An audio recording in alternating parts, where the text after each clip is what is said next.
Hello doers, welcome back to our channel Devintelle. Today we will see how to approve single or multiple account at a time.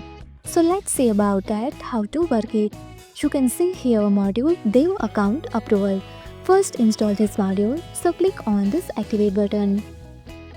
Now our module is installable. First go to invoicing app. Under the configuration menu you can easily see here chart of accounts. Go to anyone and see here this button for move into approved state. Easily move in approved state. It's a single flow, but I want to move multiple. So select here, go to action menu and see here is options approve account. Now click on. Asked here, do you want to approve all the selected accounts? I want approve. And see here, these three are moved in approved state. And also see here filter wise, display draft and display approved.